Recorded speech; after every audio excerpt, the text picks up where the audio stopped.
के लिए गई होती ना तो सबसे पहले हाथ जोड़ के मैं कहती हमारे पर जो एफआईआर हुआ प्लीज हटा दीजिए, लेकिन हमने नहीं बोला। ये देख लो, ये हमारे पास डीओपीटी का स्टाफ के द्वारा कौन को जो आपने बच्चों को बुला लिया, क्या ये 6 तारीख वालों को आपने एक बात बताइए इंफॉर्मेशन दिया है? आ गया और कुछ नहीं करेंगे आप, दम नहीं आप में, बकवास करते हैं, सिर्फ दिखावा, सिर्फ उछल कूद, सिर्फ रील बनाना है आपको बस, और कुछ नहीं करना है। किस बात का आंसू बहा? ध्यान से सुनिए, आप हमारे बच्चे की तरह ही है अभी, आप इतने बड़े नहीं हुए हो कि आप मुझसे सवाल पूछोगे, मेरे क्रेडिबिलिटी पर उंगली उठाओगे। सबसे पहले तुम 2020 में आए हो, 2013 के प्रोटेस्ट में ये नीतू सिंह थी, 2014 के प्रोटेस्ट में ये नीतू सिंह थी, 2017 के प्रोटेस्ट में ये नीतू सिंह थी। भैया मुझे तो मंत्री जी ने पहचान लिया शक्ल से, क्योंकि 2017 में भी उनसे मुलाकात हुई थी। जब हमने सीपीओएसआई के रिजल्ट के बारे में बात किया है तो उन्होंने कटाक्ष भी कर दिया मेरे ऊपर, सब कुछ सह रही थी मैं। आप कहते हो निज अपने हित की बात कर रही हूं मैं, अगर अपने हित के लिए गई होती ना तो सबसे पहले हाथ जोड़ के मैं कहती हमारे पर जो एफआईआर हुआ प्लीज हटा दीजिए, लेकिन हमने नहीं बोला। ये देख लो, ये हमारे पास डीओपीटी का स्टाफ के द्वारा कांटेक्ट किया गया था कि आपसे DOPT asked for your number और आपको मिलना है। हम अपना पोस्ट उन्होंने लिखा था कि आपको डीओपीटी से, हमने इसको 2 दिन के बाद देखा, और इसीलिए 2 दिन के बाद देखा क्योंकि मैं फेसबुक नहीं चला रही थी। लेकिन तब तक अभा सैनी सर ने मेल कर दिया था, मेल के जवाब में फट से जवाब आ गया, और फट से जवाब आके चट से हम लोग की मीटिंग के लिए बुला लिया गया। और बता दूं आपको, आप लोगों को इतनी आग क्यों लग रही है वो मैं रीजन देती हूं आपको। आग इसलिए लग रही है क्योंकि आपने उछल कूद मचा के पूरे के पूरे पुलिस को ऐसे ऐसे खींचा तानी हो रहा। अरे भैया चुपचाप से चढ़ के चल जाओ ना बस में, क्या रील बनवा रहे हो? हमको भी पकड़ी थी पुलिस ने, हम चुपचाप से चढ़ गए, हम तो मुंह निकाल निकाल के नहीं रो रहे थे। क्यों रोए? क्यों कमजोरी दिखाओगे इतना इतना, जरा बताओ तो। अब आपका कहना है कि नहीं हमें नहीं बुलाया गया, नहीं बुलाया गया क्योंकि आप अभी दम नहीं रखते बुलाने का। अभी आप 2020 में आए हैं, 10 साल एड़िया घिसिए, 2030 में आपको बुलाया जाएगा। हम 2009 से एड़ी घिस रहे हैं तो इसलिए हमको बुलाया गया। हम 2006 से यहां पर है, 2009 से एसएससी चला रहे हैं, तो हमें अभी बुलाया गया। आपको भी बुलाया जाएगा, थोड़ा 10 साल तो मजा ले लो पहले। लेकिन हुआ क्या? आपका कहना है कि नहीं मैम को क्यों बुलाया गया? हमें बुलाया गया था भैया। अभा सैनी सर ने मेल भी किया था, उन्होंने कहा सिर्फ 3 लोग रहेंगे।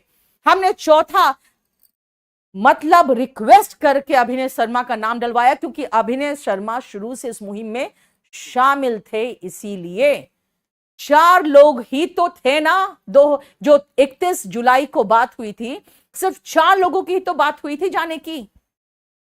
सब टीचर्स पीछे थे, 4 लोग का ही नाम दे रहे थे। पुलिस पकड़ को उठा के ले गई थी, 10 घंटे अंदर रखी है, ठीक है, और एफआईआर भी दर्ज कर दी है।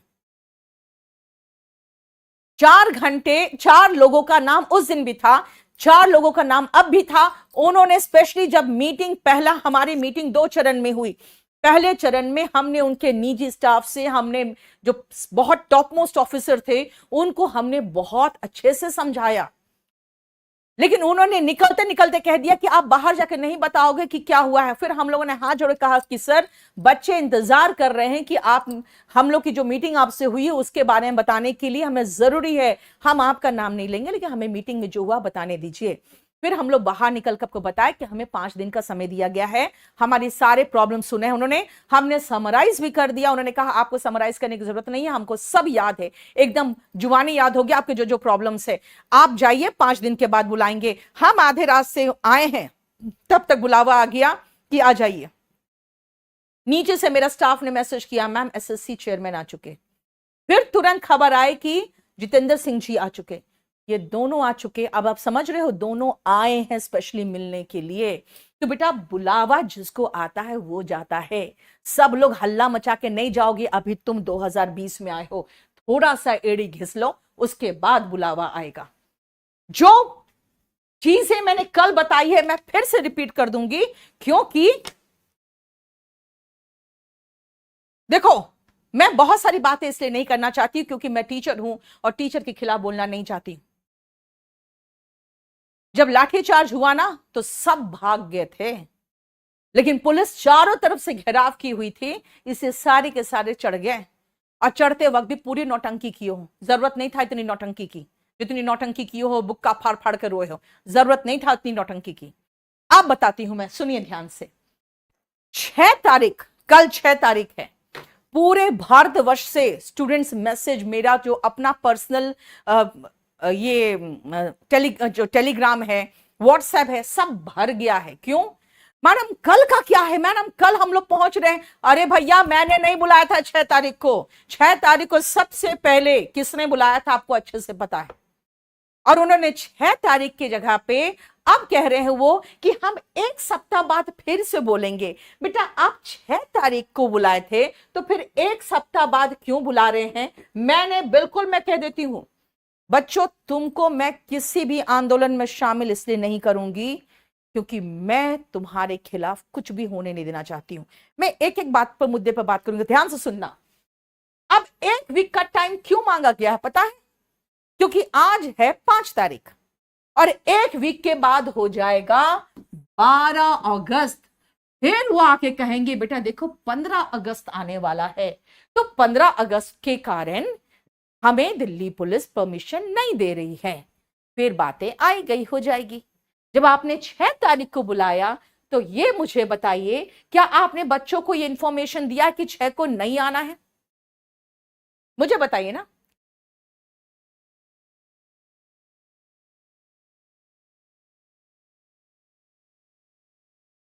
मुझे ये बताओ, क्या 6 तारीख को जो आपने बच्चों को बुला लिया, क्या ये 6 तारीख वालों को आपने, एक बात बताइए, इंफॉर्मेशन दिया है? आपने दिया है 6 तारीख वालों को कोई टाइम, कोई इंफॉर्मेशन कि नहीं आना है? आपको पता है कितने बच्चे वहां से चल चुके हैं? क्यों बुलाया बच्चों को? किस लिए बुलाया था? मैंने तो नहीं बुलाया था। मैंने क्यों नहीं बुलाया था वो भी मैं बता दूं। और आप 6 तारीख को कह के फिर से उनको 1 वीक का टाइम दे रहे हैं ताकि 12 अगस्त हो जाए। फिर आप कहेंगे 15 अगस्त आ गया और कुछ नहीं करेंगे। आप, दम नहीं आप में, बकवास करते हैं, सिर्फ दिखावा, सिर्फ उछल कूद, सिर्फ रील बनाना है आपको बस, और कुछ नहीं करना है। किस बात का आंसू बहा रहे थे? जब इतने कमजोर है तो क्या आप लीड कर लेंगे? बात बात में आंसू निकलेगा, आप लीड कर लेंगे। किसके लिए रो रहे थे? वहां कौन से बच्चे पिट रहे थे जिसके लिए आप रो रहे थे? अननेसेसरी नौटंकी। दूसरी बात है, सिलेक्शन फेज की बात आप कर रहे हैं कि क्या मिला है। भाई, हमने कहा है कि जब आप 5.5 लाख बच्चे, एसएससी चेयरमैन ने कहा कि 11 लाख लोगों को एडमिट कार्ड दिया गया, 5.5 लाख लोग बच्चे अपियर हुए हैं, तब हमने उनको यही कहा कि 5.5 अगर अपियर हुए हैं 5.5 लाख बच्चों में से, अगर 11 लाख से 5.5 लाख आगे, इसका मतलब है कि आपने सेंटर्स इतने दूर दिए कि बच्चे पहुंच नहीं पाए।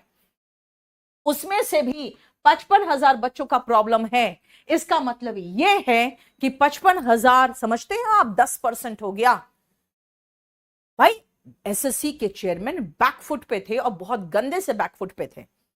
हम लोगों ने कहा कि इनके साथ प्रॉब्लम हुआ, इनको आप क्या करेंगे? उन्होंने कहा कि इनका जो भी इश्यू है रिजॉल्व किया जाएगा। मैंने कहा इश्यू तो ये आज से आप 5 दिन पहले की बात कर रहे हैं, अभी और बच्चे जुड़ गए होंगे इसमें, क्योंकि 55,000 तो वो है जिनके एग्जाम हो चुके, जिनके एग्जाम हो रहे थे वो, और जिनका मेल आपने चेक ही नहीं किया वो। तब उन्होंने कहा, यूपीटी मिनिस्टर ने कहा कि अगर एक बच्चा भी एक्स्ट्रा होगा 55,000 में से, एक बच्चा भी एक्स्ट्रा होगा, हम उनका री एग्जाम कराएंगे, उनके जो इश्यूज है वो हम देखेंगे। इसका आप टेंशन मत लीजिए। सिलेक्शन फेज का जब हमें इश्यू रिजॉल्व हो गया तो हम क्या कहते, नहीं हम इसी में टिके रहेंगे, बकवास करते रहो, बैठे रहो। भैया 2 घंटा समय दिया उन्होंने, आप समझ रहे हो? उन्होंने कहा कि अगर 55,000 एक बच्चा भी होगा, इस एक बच्चे को भी नहीं छोड़ेंगे, उनका री एग्जाम कराएंगे, उनका जो इश्यू है पूरा कंप्लीट चेक होगा और उसको हम लोग रिजॉल्व करेंगे।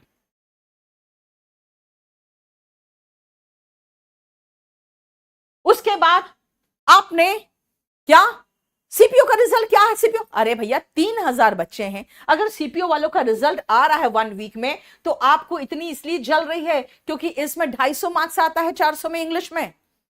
मतलब आपका वही हालत है कि गरीबों को ही मार दो गरीबी हटाने के लिए, यानी सीपीओ को ही मार दो क्योंकि इंग्लिश हटाना है। शर्म आनी चाहिए। सीपीओ के बच्चे अगर 2024 वाले थोड़े से खुश हो जाएंगे तो इतनी आग लग जाएगी आप लोगों को कि आप इनको एकदम गौण मान लिए हैं। फिर कहते हैं नहीं नहीं हमने कराया, हमने कराया, आपने कुछ नहीं कराया। पूरे केसेस रिजॉल्व एसएससी चेयरमैन ने किया, उसके बाद उन्होंने कहा है कि जो नॉर्थ ईस्ट के बच्चे थे उनका हाइट का प्रॉब्लम था, वो सब कुछ रिजॉल्व हो गया है, हम 1 सप्ताह के अंदर रिजल्ट निकालने वाले हैं, हो गया मामला, हम खाली डेट लेके आए हैं। आपने कुछ नहीं किया, हमने कुछ नहीं किया, सब कुछ उन्होंने करके रखे हुए थे वो। ठीक है, ये बकवास मत करिए कि आपने किया, आपने किया। सबसे पहले एक बात बताइए, आप जो बार बार कह रहे हैं निजी हित निजी हित निजी हित, क्या बकवास? हमें तो निजी का स्पेलिंग भी नहीं आता है क्योंकि हमने निजी कभी सोचा ही नहीं है। अगर हम निजी की बात करते ना तो हम लोग जो 4 टीचर गए हैं, चारों पर एफआईआर है। मेन एक्यूज्ड हो या साथ में हो, चारों पर एफआईआर है। हमने एक बार भी एफआईआर के लिए रिक्वेस्ट नहीं किया है कि हमारे एफआईआर वापस ले लिए जाए, जबकि हम रिक्वेस्ट करते तो मंत्री जी वहां बैठे हुए थे, वो तुरंत सुन सकते थे। हमने कोई रिक्वेस्ट नहीं किया एफआईआर के लिए। और आप क्यों बच्चों को बुला रहे हैं? आपको समझ में आ रहा है बच्चों पर एफआईआर हो गया, 2-4 बच्चों पर। वो एफआईआर की कॉपी मेरे पास भेजें कि मैडम प्लीज हेल्प कर दो। मैंने कहा बिल्कुल कर देंगे। ये एफआईआर बच्चों पर अब क्या चाहते हैं? जब मीटिंग हुई थी 30 तारीख को के नहीं 1 तारीख के रात को मीटिंग हुई है यहां पे।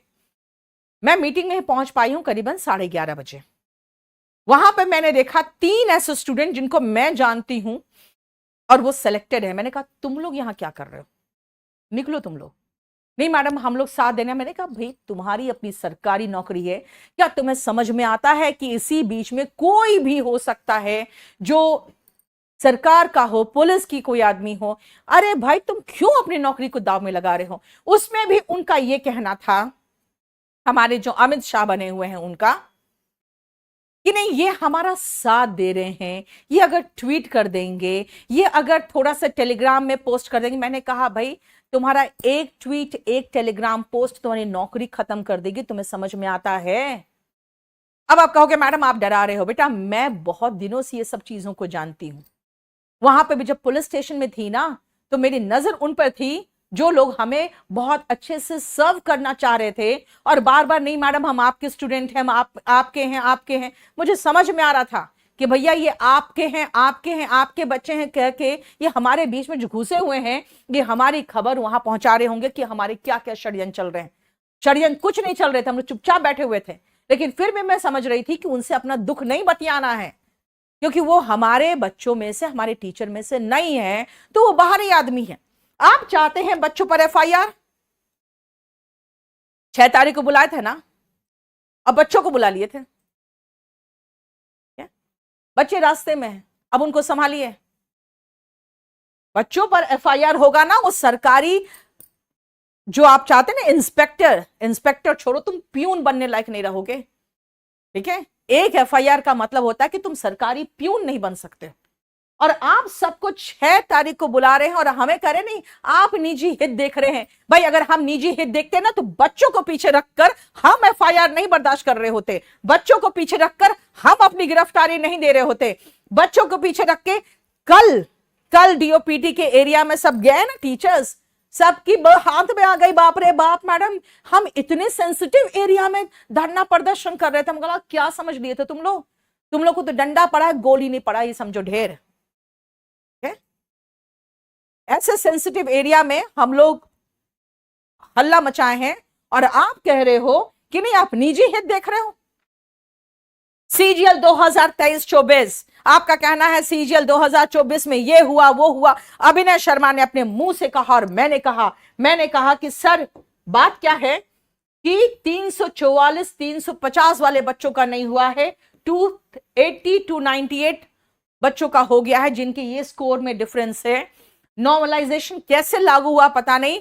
उन्होंने जैसे कहा चेयरमैन ने कि ये सब जुडिस मैटर है, हम लोगों ने कहा कि कोर्ट ने तो आपको फटकार लगाई है, आपसे तो जो सीजीएल का प्री का है रिजल्ट वो आपसे रिवाइज करवाया है, बेटा आपको लगता है ना कि नहीं एक ही आदमी सब कुछ कर रहा है? इस 2024 में सब ने पैसा कंट्रीब्यूशन किया था, मैंने भी 1 लाख कंट्रीब्यूशन किया था, जितना पैसा मांगा गया था उतना दे दिया था।